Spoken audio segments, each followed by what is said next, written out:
Hello everybody, this is the Vikstrand and this is our journey up into the North Cascades in Washington State. It was an absolutely amazing journey, and as Bilbo says in the Fellowship of the Rings, I want to see mountains again, Gandalf. Mountains! I totally agree with him. I love me some mountains. And that is basically what we're going to talk about today.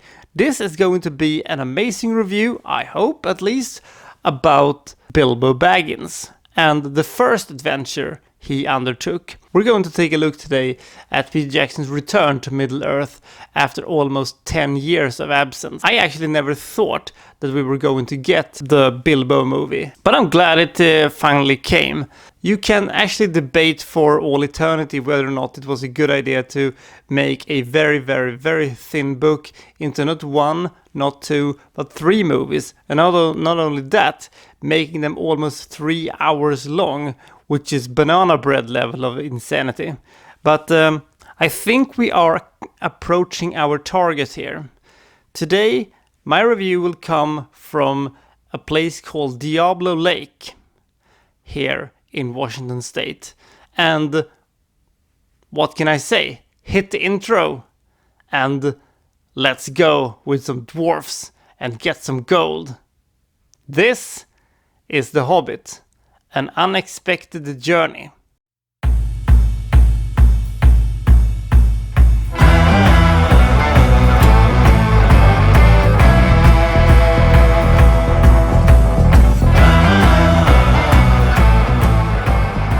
I should mention that this is the extended version we're reviewing today. Everybody on board? Cool. We're going to talk today about The Lord of the Rings, but not the original trilogy. We're going to talk about The Hobbit. The Hobbit is, of course, the first book Tolkien wrote, and it deals with the thing that happened 60 years prior to the original trilogy. And at this point, Bilbo Baggins was just a hobbit that was living his life the way a hobbit should, in calm and peace, and without doing anything that draws attention to him, and didn't do anything unexpected. One day, Gandalf the Great shows up at his doorstep and says, "Would you like to take part in an adventure?" And Bilbo says, of course, no, we don't want any adventures here, so he says just good morning and leaves.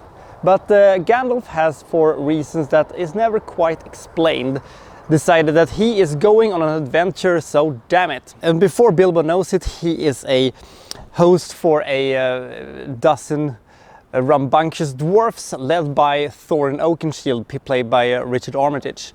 And and then he's off to his adventure. Now, Gandalf is leading Thorin Oakenshield, who is the rightful heir to the old kingdom of Dale, towards the Lonely Mountain. A long time ago they were driven out of Dale by the horrible dragon Smaug, who scorched the entire area and took up residence in the old halls of the dwarfs, now guarding the gold and all the treasures. Exactly what Smaug is doing with all this gold, I don't know. Maybe he had big gambling debts or something like that, or maybe he just likes to bling it out. I don't really know. But the point is that they are heading their way there, but old enemies of the past is coming for them. Radagast the Brown, aka Pothead the Wizard, sees that evil and terrible things are happening around the old citadel of Dol Guldur. He's trying to get Gandalf's attention to this one, and something evil is lurking in those old tombs. At the same time, the old blood enemy of Thorin Oakenshield, Azog the Defiler, he is hunting the dwarfs because he absolutely hates dwarfs, and especially Thorin Oakenshield. So Bilbo and his band of merry dwarfs and Gandalfs are slowly traveling to the east to try to get to the Lonely Mountains, and this is basically our movie. They will. This is of course the first step in a trilogy. There is a consensus that the Hobbit trilogy is the inferior trilogy to the Lord of the Rings trilogy, and I agree with that one. I'm going to tell you in a second why. But it is basically two opposite things. In the Lord of the Rings trilogy, Peter Jackson cut away all the fat. He just, cut away everything that wasn't absolutely necessary. He did add some stuff that also wasn't necessary, but that's another thing. So it was a very lean, mean fighting machine that was going out to the cinemas in the early 2000s. This is basically the Scott Steiner version of the book, because it's a very thin book and it has been pumped up to ridiculous amounts. They have, you know, extended stuff and added stuff from appendixes and stuff like that, and taken, you know, lots and lots of stuff and just poured it in. Whether or not that was the right decision to do is really up for debate. For me, this has benefits and it has problems. I'm going to talk a little bit about that in a second. But first, let's talk about the characters, the thing that will drive this movie. Now, casting Martin Freeman into this movie is an absolute masterstroke. It is great. He is Bilbo Baggins. He really encapsulates Bilbo Baggins in a magnificent way. He doesn't need to do a lot of stuff, you know, to get across about his character. He works fantastic. Gandalf is, of course, still one of the most likable characters in the history of ever.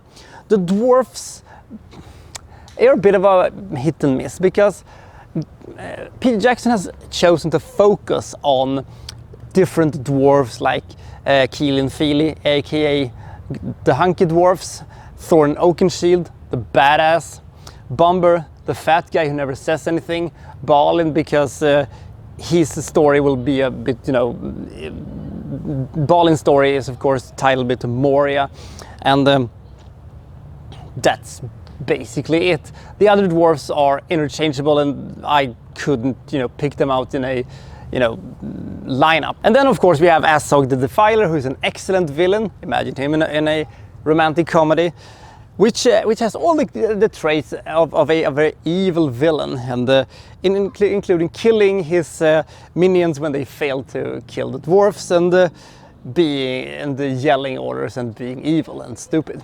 That's a good thing. Peter Jackson always knew how to insert good villains into his Lord of the Rings movies where there wasn't any. So the action sequences are good. Not as crisp as the first one, but they are good. The effects are great, although, and here comes in a thing that bothers me a little bit about this one. I sort of would have liked to have more of the organic feel of the original trilogy, because he had abandoned the use of practical effects a lot for this one, and opting for good but still not entirely great looking CGI. The movie comes across as a bit plastic and a bit artificial. That is a bit of a problem. The other problem is, of course, that the story for The Hobbit isn't as strong as the Lord of the Rings, and it shows. You can't work around it. It doesn't work that way. The story of the Lord of the Rings was so good, and this one was good. That's a bit of a problem, but there are so many good characters, there are so many good setups, and the benefit of encapsulating everything into the script is that you can enjoy Middle-earth in a sort of mellow way. You can sort of sit back and say, oh, I can enjoy Middle-earth in a nice pace. And also, they have kept the songs. I love the songs. I love all returning characters. I mean, Elrond is great, Galadriel is great, Christopher Lee, who is still a good guy at this point, or is he, is great. I mean, they add star power to this movie.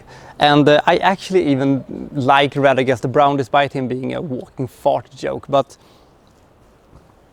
he works in some sort of way, even though it is so super silly. It functions somehow. I don't really know how they did it, but they somehow did. One of my favorite sequences is still the escape from the Goblin King. That is both hilarious and over the top and all around silly. But then the movie really, comes to play, because then the showstopper arrives, Gollum. The sequences with Gollum, where they tell riddles to each other in the caves, are great, the best in the entire movie. And it's so strange that it is just two characters, telling each other riddles in a cave. That's the best thing that is the best thing in the entire movie. How weird.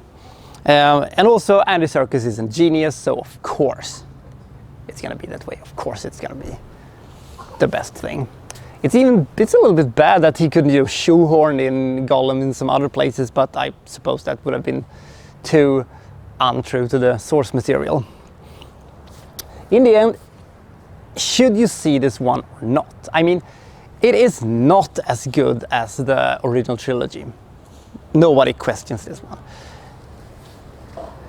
But it is still a really enjoyable fantasy movie with really good acting, with really good direction, some hokey dialogue and some on the nose, this is a prequel thing we do get, but we can work around it. And the good action sequences, the good songs. If you are a Tolkien fanatic, you will see this small little stuff that I really liked. One problem I do have with it is some sequences I kind of wish they would have cut. I mean, there are sequences that sort of just are there to bloat the runtime a little bit more so they can justify that they're having this made into 3 separate movies. But it's okay. In fact, it's more than okay. This is a really good movie. I think this is the second best of the 3 Hobbit movies. I think the last one is the best one. A great lead, some great characters, a good recipe in my opinion for a good fantasy movie.